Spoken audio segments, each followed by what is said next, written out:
Muy bien, aquí estamos, bienvenidos, esto es Solo una Vuelta Más. Ahora voy a presentar a quienes me acompañan, como siempre lo hago con tanto gusto, a los invitados. Pero primero tengo que presentar el tema. Ustedes saben que en Argentina no hay anuncio sin polémica posterior. El anuncio es, Horacio Rodríguez Larreta dijo, y su ministra de Educación porteña, Soledad Acuña, que a partir del año que viene los chicos y chicas del último año del secundario van a hacer en el horario escolar prácticas en empresas, en organizaciones, para ir viendo, bueno, básicamente para ir direccionando un primer empleo, una búsqueda laboral, para ir tomando contacto con el mercado de trabajo. Ahora vamos a ver la polémica que se armó con eso. No es rentada la práctica, pero se hace en horario escolar. Vamos a agregar datos. Pero déjenme volver a algo. ¿Vos te acordás cuando tenías 16, 17 años? Te habían prometido que así como partes de tu cuerpo crecerían, crecería la vocación. Que en determinado momento te ibas a levantar y que ibas frente al espejo a dar cuenta que te había salido la vocación. Que es esa fuerza interior, esa certeza de que tal actividad, tal empleo, tal es para vos. Y la verdad, vos sabés que eso no siempre ocurre.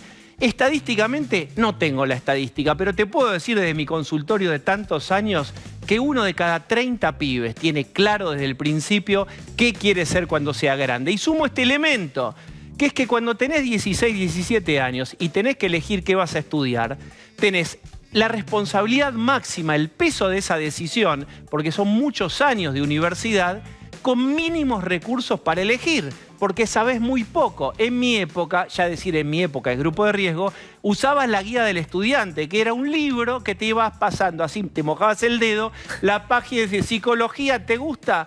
Y vas tachando, trabajando con eso. Así se elegía gran parte de la vida de uno, que es la vida laboral. De hecho, la identidad está muy metida ahí. ¿Qué querés ser cuando seas grande? El hacer y el ser están pegados. Polémica con esta cuestión, nos vamos a meter con esto. Presento al equipo. Adriana Amado, ¿cómo estás? Buenas noches, ¿cómo están? Está Pablo de León. ¿Cómo te va? Está Rolo Barbano. En la silla Osvaldo Bazán, qué sorpresa. Osvaldo Bazán, el querido. ¿Nos estás viendo, Osvaldo? Está ausente con aviso y lo vamos a tener como siempre el domingo. Nos visita para largar esta primera parte de la conversación el colo Andrés Borenstein, que es economista, para hablar de este tema y de otros temas más. Quiero dar una vuelta por las impresiones de ustedes antes de hablar también con Gustavo Sorsoli, que fue rector de Buenos Aires y además dio clases, pero muchísimos años, a pibes de esa edad que están ahí en la frontera con la universidad. ¿Qué pensás, Adri? Me parece que, como todas las discusiones que estamos teniendo últimamente, no tienen necesidad de argumentación, pues son ideológicas. Muchas de las protestas o de las expresiones que había hoy en las redes sociales venían de gente acomodada, digo, de los colegios universitarios, para quienes el trabajo es una opción, pero hablábamos de las estadísticas del otro día, de la inmensa cantidad de chicos pobres para los cuales el trabajo dejó de ser el derecho humano que es. Entonces, me parece que estamos ideologizando una medida y pensando en ese selecto grupo de la gente integrada. Bien, tenemos algunos tuits representativos de la oposición a este anuncio. Los tendremos, pero primero el anuncio oficial. Miren. Todos los estudiantes del último año de la secundaria van a tener prácticas educativas en el mundo del trabajo que van a ser obligatorias. Van a ser en organizaciones, en empresas, van a ser parte de la cursada necesaria para aprobar. Esto ya hoy funciona en las escuelas técnicas y los resultados que hemos tenido son muy buenos. Los chicos salen habiendo generado, dominado habilidades que les permiten después insertarse mejor, más rápido en el mundo del trabajo. Por eso es que, como dije, lo vamos a extender a todas las escuelas de la ciudad, tanto públicas como privadas. Los días que tengan que hacer las prácticas formativas lo van a hacer, las prácticas educativas van a trasladarse al lugar donde tengan que hacerlo, en lugar de ir a la escuela, van a ir a estos espacios de formación fuera del aula. Los proyectos incluyen el desarrollo con una contraparte de la escuela, con lo cual eso está organizado. Esto es obligatorio porque es en el espacio curricular, esto es en el horario de cursada de la clase, con lo cual mientras están cursando pueden estar en la escuela o en el espacio de formación. Hasta que tengamos todos los lugares, la gradualidad de la implementación va a depender obviamente de los proyectos que tengamos para poder hacerlo. Mientras vayan sumándose las empresas y las escuelas a los proyectos, los chicos igualmente tienen esas horas de clase en las escuelas, con la orientación, con los espacios de desarrollo institucional, son horas que tienen cursada ya prevista. E igualmente todos al principio van a pasar por este curso de educación financiera y habilidades blandas de 30 horas, que va a ser el comienzo para disparar cada uno de los proyectos. Y para las empresas, no hay un incentivo económico para que se sumen, tiene que ver con un proyecto de desarrollo comunitario, tiene que ver con un proyecto de desarrollo como sociedad. Necesitamos esto hacerlo juntos y sobre todo después de la pandemia. La escuela sola no puede, necesitamos a las familias, necesitamos a las empresas, a las ONG, necesitamos a toda una sociedad ayudándonos a formar a nuestros jóvenes para que tengamos futuro. Bueno, muy bien, ya están todos salidos de la vaina que quieren opinar, pero primero veamos una parte de quienes se oponen a esto. Todo el espectro político no se pronunció, pero algunas muestras. Miren, a ver algún tuit primero que vamos a ver. Vamos a ver a López de Ademis. Una cosa es una práctica profesionalizante coordinada por un profe de la escuela y otra es ir a reemplazar de manera gratuita a un trabajador con un chico de 18 que tiene que estar estudiando. A esto lo rechazamos y nos vamos a oponer. Este es un gremio fuerte. Kirchnerista, es un gremio kirchnerista. Eduardo López hay que recordar que era el que decía, los llamaba asesinos a los funcionarios de la ciudad cuando decían que había que abrir las escuelas. Un gremio de vagos, Pablo, porque claramente en aquel momento no querían ir a laburar y buscaban cualquier excusa. La cuarentena los dejó en evidencia a todos. El problema, me parece que también hay acá, mientras vamos viendo tweets, es que se va a ampliar la diferencia entre los chicos que vayan a escuelas en un lugar bien administrado, en un distrito bien administrado, y los que no tienen esa suerte, los que tienen la desgracia, que ya existe, que se acentuó este año con el cierre irracional de escuelas de la provincia de Buenos Aires y se va a acentuar ahora. Colo. A mí me gusta esta medida, diría por tres cosas. Número uno, me parece súper educativo que los chicos vean cómo es una empresa, vean cómo es una organización, vean cómo es laburar, cumplir un horario, qué hace la gente que labura. Segundo, me parece innovador y como toda política tendrá que ser evaluada y probar. No hay nada de malo con probar. Si no funciona, en 2 años habrá que dar marcha atrás, pero si no probás nunca vas a saber.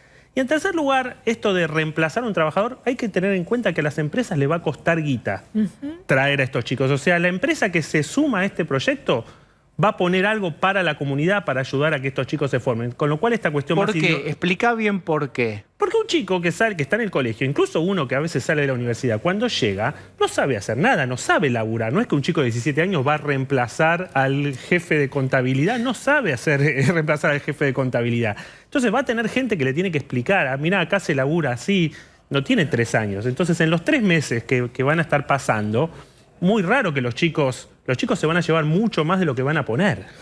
Bien, quiero compartir con ustedes también otro tweets. A ver, otro tweets. Te debo la S.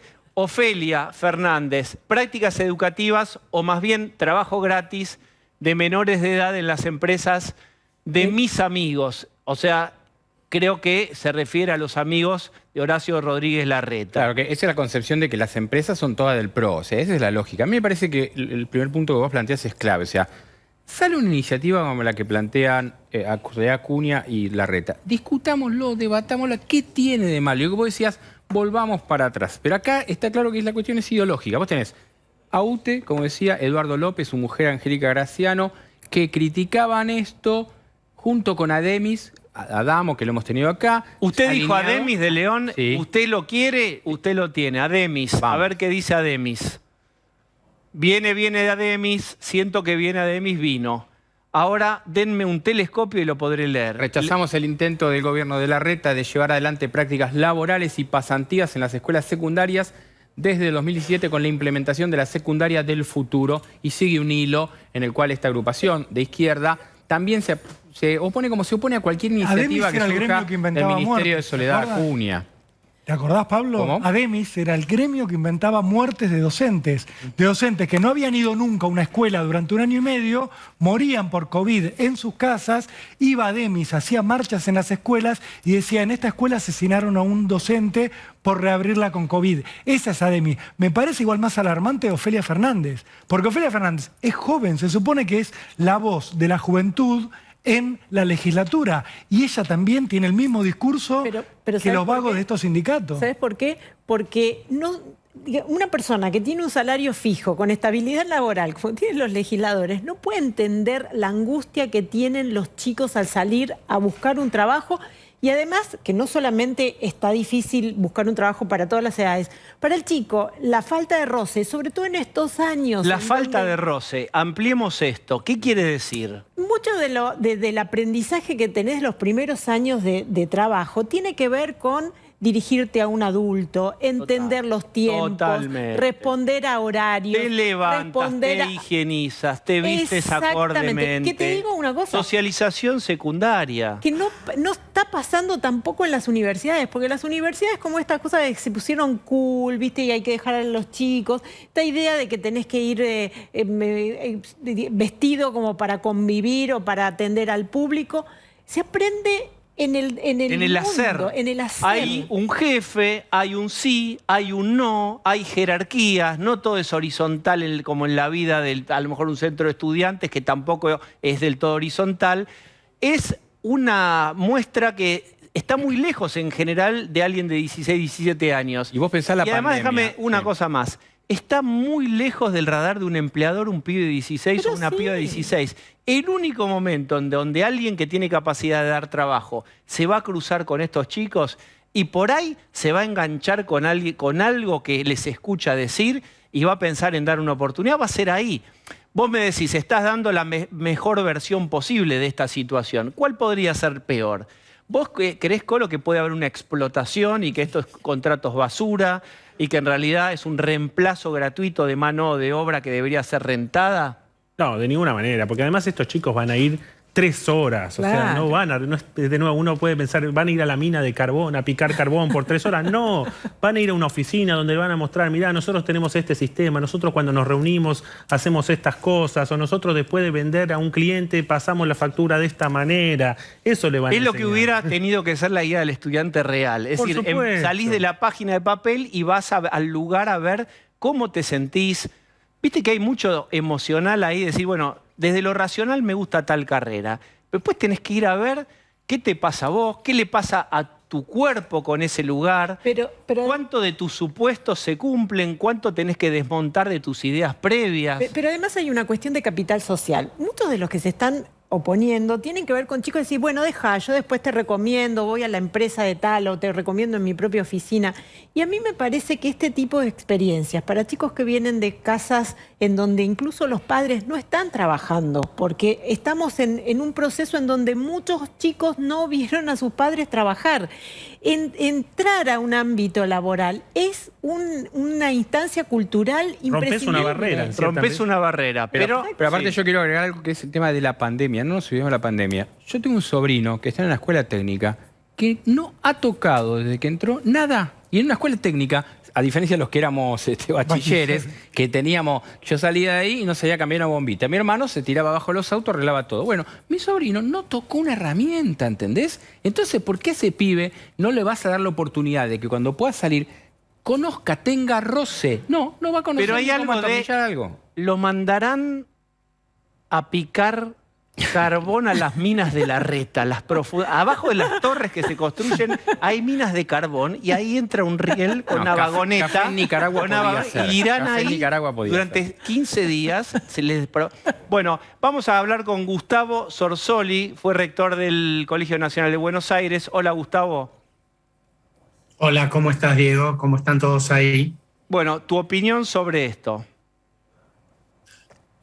Bueno, los he escuchado opinar. Ya en la cara no estás de a acuerdo ver, con nosotros.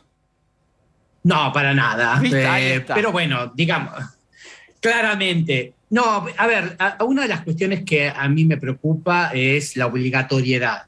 ¿Sí? Ahí hubo opiniones acertadas, pero no para todos.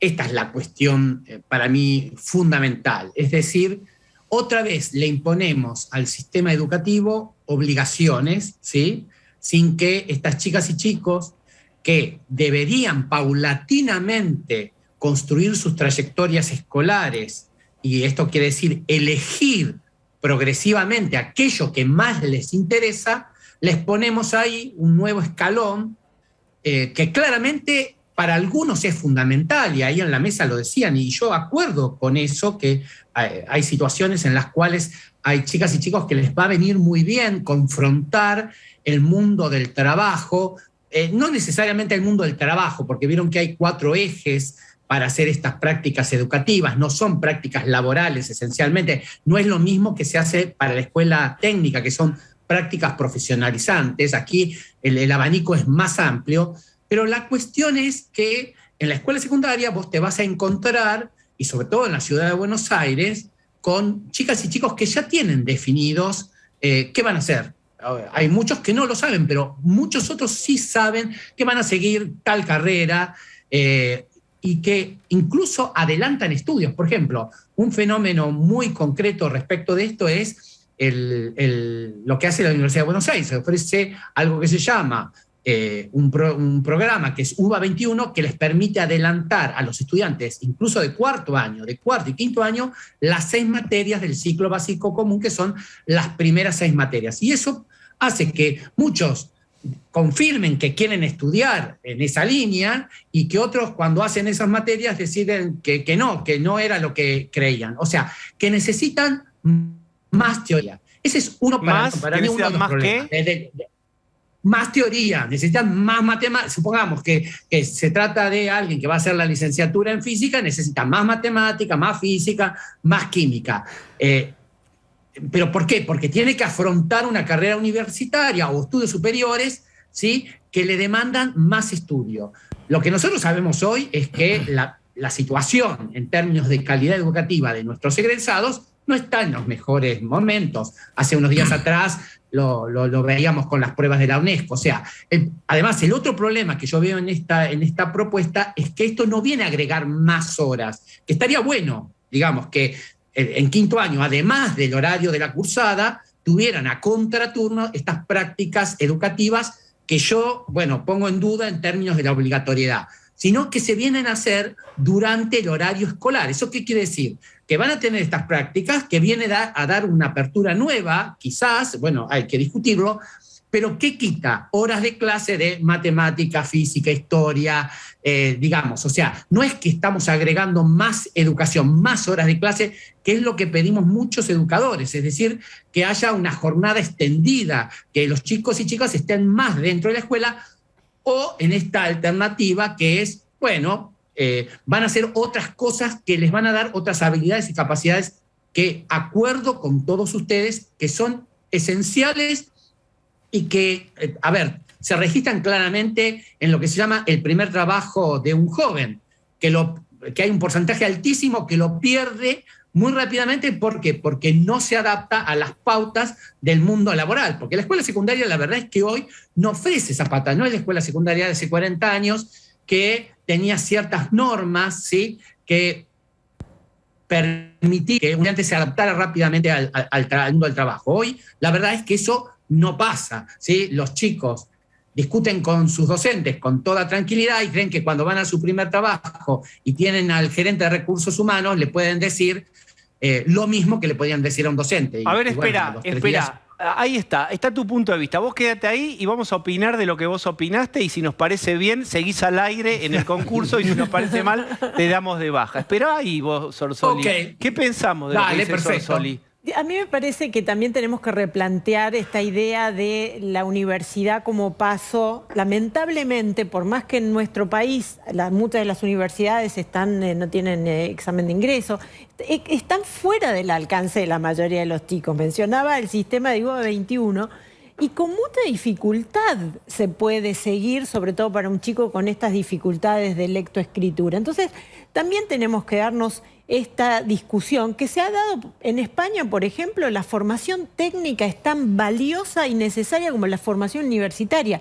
nosotros pareciera que es o salen los chicos por la universidad o que se arreglen. Yo lo voy a picantear a Sorsoli, que Ahí a quien está, aprecio miren mucho. la cara, en la foto carnet de Sorsoli, vean cómo se modifica la gestualidad en la foto carnet de Sorsoli. Dale, Rolo. Tengo trato con Gustavo, me parece un crack en cuanto a todo lo que tiene que ver con la educación. Pero digo, Gustavo, ¿no ves que hay una gran carencia en nuestro país, en nuestra sociedad actual, que tiene que ver más que con contenidos formales de la educación? Lo que falta es cultura de trabajo, insertarle a la gente que trabajar es lo más saludable que le puede pasar, que el trabajo en el sector privado es esencial, porque tenemos otra tendencia que dice que tiene que ver con el pobrismo, con fomentar las formas de vivir sin trabajar en el sector privado. Perdóname, te hago un punto, Rolo. Mira esto, sector privado y público, porque también hay algunas horas que se van a hacer, según uno ha leído, por ejemplo, en museos, para los que van a gestión cultural, etcétera, van a ser en museos públicos también las prácticas. Siga. A lo que voy es, Gustavo, vos decís, pero podrían tener más horas de clase, pero yo te digo, hay colegios que los chicos van 8 horas por día y realmente lo que les falta en el último año es que les den cultura de laburo, más allá del contenido formal, educativo, de contenido académico, que de última lo pueden recibir en la universidad si es lo que les interesa, si es la inclinación que tienen. ¿No ves que acá, Gustavo, se abre una ventana para fomentar una cultura de trabajo? A ver, Rolo, ¿puedo? Sí, esperá, vamos a cargarte en el changuito 2 respuestas y después los atendés, esperá, después atendés 2 por 1, Colo. No, a mí me parece que esto que dice Gustavo sobre la no obligatoriedad, en la teoría tiene mucho sentido. Mi miedo es que cuando le sacás la obligatoriedad a un adolescente, lo va a hacer el 2% de la gente y creo que eso se pierde. Mi propuesta sería, y ahí uso la deformación profesional de economista, es hacer grupos de control, como hacen los laboratorios. Obligatorio para la mitad y optativo para la otra mitad y evaluamos a ver qué pasó. Esa sería una solución salomónica, me parece bastante razonable. A ver, la respuesta, la primera respuesta a Andrés es, yo no digo que no sea obligatorio en términos de la carga horaria, primero. O sea, yo lo primero que pediría es que eso sea contraturno, que sea obligatorio, pero que la electividad sea, puedo hacer prácticas educativas vinculadas al mundo del trabajo o al mundo de la cultura, puede ser en museos, ahí se propone el Teatro Colón, maravilloso, organizaciones como las ONG o las fundaciones, o sea, hay mucha alternativa, pero también déjame elegir hacer cuestiones que estén vinculados a la educación superior. ¿Por qué? Porque nosotros necesitamos cantidad de ingenieros, de arquitectos, de maestros, de profesores, o sea, hay un mundo de programadores, o sea, y en particular la Ciudad de Buenos Aires tiene una clase de estudiantes secundarios que no es la de la República Argentina en términos generales. Hay que pensar, miren estos números, de los casi 30.000 alumnos que el año que viene estarán en 5º año en la Ciudad de Buenos Aires, el 60% va a escuelas de gestión privada. Y muchas de ellas, como decía Rolo, son de doble jornada. Ahí no me preocupa tanto. Claramente ahí hay una formación extendida y bueno, tener 120 horas para esto no pasa nada. Pero todas las escuelas secundarias de gestión pública, no escuelas técnicas, son de jornada simple. Bien, entonces, Gustavo, yo creo... Ahí, sí. ahí tiremos más horas, ¿sí? Bien, yo creo... Y hagamos que los pibes elijan, pero la discusión de elegir no es elegir en 5º año. ¿Sí? Eligen presidente de la nación a los 16. ¿Les parece a ustedes que a los 18 no pueden elegir qué es lo que más les conviene? Y tienen que hacerlo todos, pero tienen que hacer algo. ¿Te referís a lo que más les conviene en términos de hacer la su pasantía elección o no? Exacta. No, pero si no hago la pasantía, entre comillas, laboral, tengo que hacer otra cosa cuya carga sea equivalente a 120 horas. Por ejemplo, ir a una universidad. Bien, pero déjame resumir tu posición. Tu posición es sí, pero yo lo haría con estas condiciones y estos matices. Te llevo al no. Hay un gremio que ya dijo que no, hay alguna legisladora que ya dijo que no en términos de opresión imperialista neoliberal, esclavo minero de las Torres de la Reta. Digo, te estoy exagerando. Pero ¿qué puede pasar con tu experiencia de tantos años y de convivencia con gremios? Y no voy a poner en la misma bolsa a todos los docentes, todos los gremios, no es todo lo mismo, pero los gremios más duros, ¿qué vas a hacer con eso? Me parece que tiene que ver más con posiciones político-gremiales que con una cuestión de la pedagogía y de lo que les conviene a nuestras chicas y chicos. Claramente el mundo del trabajo tiene que articular con el mundo de la educación. Esto está claro. Hoy nosotros necesitamos que... hace unos días, creo que antes de ayer salió un informe del propio Ministerio de Educación que nos dice que hay 600.000 estudiantes que se fueron durante la pandemia de la escuela y todavía no han vuelto. Y nosotros hoy todavía no tenemos un sistema que tenga el registro alumno por alumno en la República Argentina, cuando lo tienen la mayoría de los países de la región. Estoy hablando de Latinoamérica, no hablo de Finlandia ni de Japón. O sea, no sabemos quiénes no han vuelto. Bien. Entonces, si todavía no sabemos eso, ¿sí?, que es fundamental, que vuelvan a la escuela para poder hacer algo dentro de la escuela, bueno, es preocupante, ¿no? Yo te saludo, te despido y además te agradezco diciendo que se hagan las cosas al mismo tiempo. Mientras vemos de traer a la escuela a los pibes que no volvieron después de la pandemia, se va instrumentando esto, porque si no uno lo que ve es que siempre hay un freno de mano y frente a una propuesta hay un no que no viene acompañado de una contrapropuesta superadora. En tu caso, bueno, por lo menos tenés una alternativa ahí, una objeción para mejorar. Sí, absolutamente. Bien, gracias, Gustavo. Hasta pronto. Bueno, sensación telefónica. ¿Aló? Boa noite, querido amigo de Guineo Seyman. ¿Qué día aciago será para usted mañana que verá hablarle al país entero y al mundo a Lula da Silva desde Plaza de Mayo? Lula Drau. Lula ladrón. Ladrón. Está bien, bueno, pero... No se anima porque você é tibio socialdemócrata, pero eu igual não quero, ¿sabe por qué? Porque os psicólogos o son socialdemócratas o son lacanianos estalinistas. No conozco tercera posición. Bueno, está bien. ¿Y qué va a hacer? ¿Usted va a mirar el acto en YouTube directo? Mañana hay como una reedición. Espere, mañana va a estar el Pepe. Digo el Pepe porque así le dicen. El Pepe. Comunista. Va a estar Cristina. Va a estar Lula. Faltan... Para el quinteto real falta, por supuesto, Evo y Hugo Chávez, que ya no podría estar de todo. Y Correa. Pero ahí tenemos 3 de 6, ¿eh? Evo Morales falta. Bueno, por eso. Eu sou harto de que Albertinho Fernandes se meta a asuntos internos do Brasil. Después me lo mandan a Chole, que me pide perdón. Me quiere conversar con Alfajor de Mar del Plata. ¿Qué cree que eu sou mono? Bueno, está bien. Mañana ocurrirá esto y habrá una pequeña reedición de La Patria Grande que añora el kirchnerismo. Como siempre. Zurdos, hacer barullo, zurdos, tener orgullo. Pum, pum, pum, pum, pum. Pero esa era la canción de Yuya, era la estrofa de Yuya, ¿no? ¿Cómo es? ¿Cómo es la adaptación? Cicatricure, como dice, no está pronunciado Cicatricure.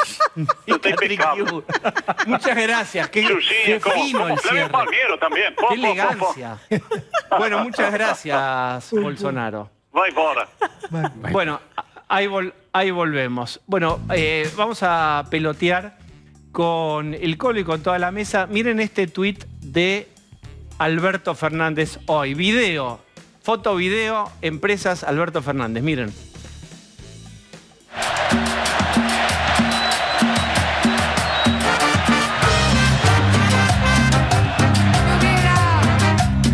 Me hubiera gustado entregarlo. Ustedes saben que antes de ser presidenta...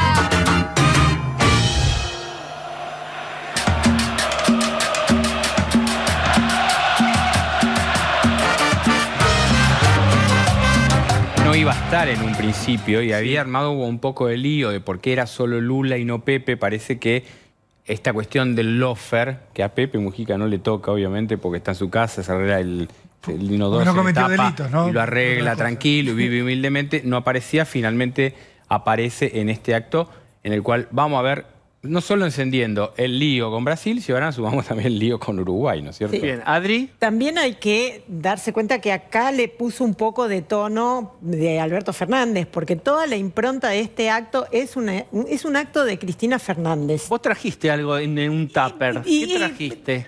Hay que recordar que esta celebración de la democracia fue sistemática todos los 10 de diciembre desde 2012, en su segundo periodo, que estaba relacionada también con un correlato de los festejos del Bicentenario, donde estaba la misma estética. Hay algún video que nos puede mostrar y que sería bueno que lo guardáramos un poco en la memoria. Porque ¿Esto qué año era? compatriotas. ese creo que es el del 2012. 2012. Y también recuerden que todos estos años los festejó el 10 de diciembre, excepto en 2015, que lo hizo el 9 de diciembre por esta cuestión de que tenía que mantener los atributos. ¿Diferencias o similitudes ves entre la promo del acto de mañana y estos actos de Cristina de los 10 de diciembre? Es que yo creo que este es un acto de Cristina del 10 de diciembre. Y acá Alberto Fernández trató de ponerle su propia impronta, que no pudo dejar de remitir. Fíjense que cerraba ese tuit con el 10D, que remite al 7D, que también fue un acto similar. ¿Te acordás cuando se pusieron de moda las siglas? Estábamos todos dentro de una película de la Agente 007D. El 7D, una cápsula iba a destruir. La pregunta es, en ese momento esos Clarín. actos eran fatuos y eran, digamos, insumían mucho presupuesto. ¿Estamos en tiempos de volver a dedicar presupuestos estatales a este tipo de celebraciones cuando apenas hace una semana se había celebrado el Día de la Militancia? Adri, más cuando es un acto claramente partidario, porque el spot que acabamos de ver no exalta demasiado la democracia, los derechos humanos, que es también lo que se celebra el 10 de diciembre, el Día Internacional. Lo que exalta son figuras que tienen que ver con una ideología. A Pepe, a Lula, la imagen de Cristina, que se mete, Hay se un cuela, microsegundo Alberto, que está, pero habla que está Cristina. Alfonsín Sí, abrazado con Cristina. Claro, es Cristina Y con la voz de la- o sea, no es Alfonsín. ¿Colo? La pregunta que me hago es ¿cuánta gente va a ir a este acto espontáneamente? O sea, porque este es un acto que además yo creo que con la pandemia todos aprendimos que si no hay necesidad de movilizarte, no te movilizás. Lo acabamos de ver a Gustavo Sorsoli por Zoom. La gente no va a este acto salvo que la lleve. ¿Qué pensás, Pablo de León? ¿Hay, como se dice el verbo, se va a aparatear o es...? No, yo creo que, yo en eso no estoy de acuerdo porque digo, está claro que hay aparato y todo eso, pero digo, hemos visto, recordamos el festejo del Bicentenario, hay un montón de gente que va Sí, que se espontáneamente, moviliza que adhiere al genuinamente. kirchnerismo, como también desde el otro lado, hay, no van micros y sin embargo hay un montón de plazas. Yo creo que en la Argentina plazas tienen todos, ¿eh? Creo que plazas tienen todas, la ha tenido la dictadura, recordemos en el 82 la tuvo la dictadura cuando fue la guerra y a los pocos días reprimía a los trabajadores y moría gente. Entonces digo, a mí no me parece que sea así. Ahora sí está claro que esto es la mirada sesgada de la democracia y de los derechos humanos del kirchnerismo en toda su historia. Entonces agregado Lula, agregado Pepe Mujica, no hay lugar para lo que debería ser un 10 de diciembre donde deberían estar con el discurso y la impronta del presidente de turno y que sea. Acá habla la vicepresidenta por el polo de poder que tiene, pero deberían estar los otros mandatarios. En un ratito vamos a hablar con el Colo porque, digamos, pones el guiño a la izquierda en la plaza y doblás al acuerdo con el fondo. Veremos en qué condiciones el Colo nos va a explicar. Está Rosendo Fraga para charlar con nosotros, muy gentilmente de esto y de algún otro tema más importante. A ver, sí, ahí está Rosendo, ¿cómo estás? ¿Cómo te va, Diego? Bueno. Gracias por llamarme. No, siempre es un gusto. ¿Qué pensás de lo más importante que somos nosotros, de lo que pensaba Pablo de León? No, mentira, ¿qué pensás del acto de mañana? Mirá, a ver, yo lo pongo en un contexto político y en el contexto que lo que demuestra el acto de mañana es que los que decían que hay conflicto interno dentro del oficialismo se vea resuelto, se vean causado, que el presidente mandaba, etcétera. Me parece que eso, el acto de mañana demuestra que no es tan así. Así como tuvimos ¿Por el qué? 17 Pará, que ustedes comentaban. ¿Por qué no es tan así? Porque no es tan así, porque, mi opinión, el acto de mañana va a tener un sesgo cristinista. como el del 17 lo tuvo albertista. ¿No es cierto? El acto del 17 era la CGT, hablaban de peronismo, etc. Me parece que mañana va a ser de otra manera, casi no va a haber CGT, la Cámpora va a dominar la escena y además, hoy ha habido un hecho político muy importante con el tema DNU en el Senado. El Senado, la mayoría oficialista, no aprobó más de la mitad de los DNU del Ejecutivo del último año. ¿Y esto cómo debe interpretarse? Para mí, es decir, el oficialismo tenía mayoría, el último día que tenía la mayoría en el Senado, para aprobar todos los DNU. Para mí esto es una limitación de poder que se mostró, ¿no es cierto? Porque lo que no se aprobó ahora, después no se aprueba. Es decir, me parece que empezamos a ver que ese tema que se resuelve está claramente planteado. Yo veo el de mañana como un acto cristinista. Me hace acordar al 93. En 93, el acto del 10 de diciembre, que era en aquella época era por el 30 aniversario de la democracia, Cristina centralizando. El 2013 festival, decís vos. Vos decís el 2013. Claro, porque fue el posterior a la derrota electoral. El 2013 es muy parecido ahora. La celebración del 10 de diciembre fue utilizada por el actual oficialismo para retomar la iniciativa, mostrar poder. Ahora han sido dos actos, 17 de noviembre, ¿no es cierto?, y 10 de diciembre, que va a ser. Pero creo que aparte de recuperar la iniciativa, muestran las diferencias que subsisten dentro del oficialismo. Rosendo, quiero compartir con vos algunos de los párrafos de una nota que publicó Clarín con palabras de Martín Lustó a propósito del subbloque o del bloque que se construyó por fuera del radicalismo. A ver si tenemos entonces los párrafos más salientes. Dijo en su columna de opinión, Martín Lustó es un partido misógino que se resiste a los jóvenes y en el que prima la mirada pequeña de la política. ¿Qué más dijo Martín Lustó? Una carta fuerte, ¿eh? Nuestro partido tiene periodos en los que se dedica a obturar los liderazgos emergentes. Y a ver, una última, Carrió, Habkin, López Murphy o Stolbizer son ejemplos de quienes tuvieron que irse para poder hacer su aporte desde otro lugar. Recuerdan que le veníamos preguntando a Pablo de León, ¿esto frena o acelera este bloque comandado por Lustó? Y Pablo de León venía diciendo, esto acelera. Y ahí tienen en la carta de hoy. Tu mirada, Rosendo, sobre esto. A ver, en el Senado no se reprodujo la decisión de diputados, aunque Lustó es senador. No hubo un bloque de senadores disidentes en el Senado. Y Lustó perdió la presidencia, la vicepresidencia que tenía el Senado. A mí, primero, me parece que si yo pierdo una elección 33-12 y por eso rompo el bloque, es un error político, no aceptar el resultado de la democracia interna. Ahora, el radicalismo le podemos hacer muchas críticas. Es cierto que tiene una estructura juvenil muy importante. En la universidad estatal es primera o segunda fuerza, depende de dónde la miramos, ¿no es cierto? Y es cierto que le da poco protagonismo a esa juventud. Pero eso que creo que es real, me parece que el tema de Lustó, que además hay un tema en la cultura del radicalismo, ¿no es cierto? Es decir, en la cultura del radicalismo la tradición es muy importante. Y Lustó viene, ¿no es cierto?, al radicalismo por haber sido ministro de Cristina, ¿no es cierto? Entonces, cuidado, eso dentro del radicalismo es difícil. Bien, una más, Pablo, ¿vos tenías? Sí, yo digo, el último párrafo de la carta que recién leía a Diego de Lustó, para mí tiene mucho de razón y por eso me parece que esta crisis es justificada. Carrió, López Murphy, Stolbizer, Habkin, el intendente que gana ahora, Rosario, digo, la UCR fue una máquina de expulsar a dirigentes importantes. Entonces está diciendo, no hagan con lo mismo con nosotros nos quedamos adentro, a pesar de lo que hacen ustedes, que se están peleando en realidad por el partido, algo que se va a arreglar la semana que viene. Sí, yo creo que, perdón, la salida de dirigente es un hecho.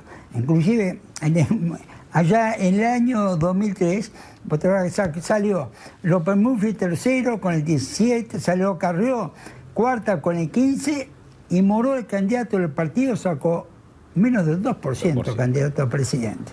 Esa fue, yo te diría, la evidencia extrema en una elección de lo que vos estás señalando. El radicalismo ha ido recomponiendo, ¿no es cierto?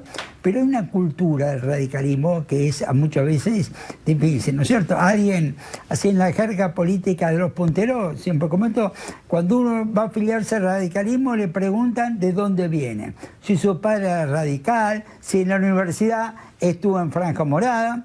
En cambio, cuando uno va a la unidad básica del peronismo le pregunta a dónde quiere llegar, no de dónde viene. El de dónde vienen los radicales es un condicionante, ¿no es cierto? Al radicalismo, y en eso usted tiene razón, le cuesta absorber las figuras nuevas. Y en algunos casos, también tiene razón, retener las figuras como Carrió, López Murphy, que son valiosas. Bien, Rosendo, aguarde en línea, Rosendo, y quédate, porque quiero girar esta conversación hacia lo económico. Colo, mientras la escena de la plaza sucede, ¿está todavía la comitiva argentina en Washington trabajando con el fondo? ¿Cómo ves esa progresión? Mirá, sí está en Washington, obviamente no tengo los detalles, pero mi impresión es que van a ir avanzando, que no van a avanzar tan rápido como había dicho Alberto Guzmán, eso era básicamente zaraza, pero porque hacer programas del fondo lleva tiempo. Yo estimo alrededor de 2 meses, es decir que si empezamos en diciembre, por ahí para fin de enero, principio de febrero, podemos tener un programa, y mi impresión es que vamos a tener un programa. La probabilidad más alta es que no hay otras opciones válidas para mantener la estabilidad económica, y eso lo sabe Cristina, lo sabe Alberto, lo sabe Massa, lo saben los gobernadores. Entonces no hay una fuerza muy disruptiva en la coalición que diga vivamos con lo nuestro, radicalicémonos, no porque no les guste, es porque saben que no tienen esas opciones. Bien, quiero saludarlo a Rosendo con la última pregunta entonces, antes de ir a la tanda, que es ¿a dónde va a ir a parar el ajuste, la palabra maldita? Porque el fondo a cambio de nada no va a ser un acuerdo. ¿Sobre dónde imaginás que puede caer una restricción, digamos, el ordenamiento de la macro o este ajuste, dónde va a recaer? Yo creo que va a recaer vía inflación. Yo creo que como está planteado la situación, el ajuste va a ser vía inflación. Las jubilaciones, los salarios van a bajar por inflación. El presupuesto creo que dice 30 tanto de inflación. Los pronósticos privados 60, 65. Pero con los esa gremios, tasa de inflación, pero mira esto, Rosendo, con Pablo Moyano también ahora en el tridente de la CGT. ¿Va la CGT a acompañar que haya una pérdida de poder adquisitivo por inflación? Yo te diría que sí, salvo algunos gremios que en su negociación particular podrán sacar algo mayor. Pero las jubilaciones, que son una parte del costo más importante, los informales, etc., van a pagar un costo alto por la inflación. Y esto es inevitable. Rosendo, te despido y te agradezco este ratito de conversación, No, gracias a ustedes. Hasta luego. Bien, vamos a hacer una tanda y seguimos con el Colo, con varios temas más fuertes. Tu propia mirada sobre, por ejemplo, las tarifas. Ordenar la macro significa que un día abajo de tu puerta una boleta de luz venga que por 2, por 3, por 1.5. Pronto lo sabremos. Tanda.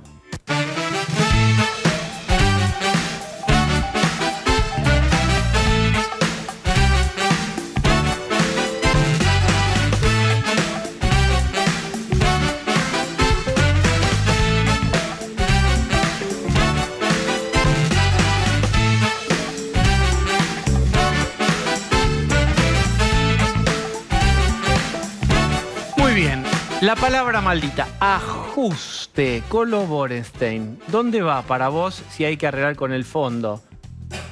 Vas a arreglar con el fondo, sí o sí vas a necesitar ajuste, y yo diría el ajuste va por 2 lados. Fiscal y devaluación. Del lado fiscal, tarifas que van a subir no como subieron al principio del gobierno de Macri, pero van a subir claramente más que la inflación, si no, no sería ajuste. O sea que si la inflación el año que viene va a ser 58%, que ese es mi número, las tarifas tendrán que subir 80%. No tan ligerito, muchacho. ¿Cuál es tu número? 58. ¿Para 2022? Sí.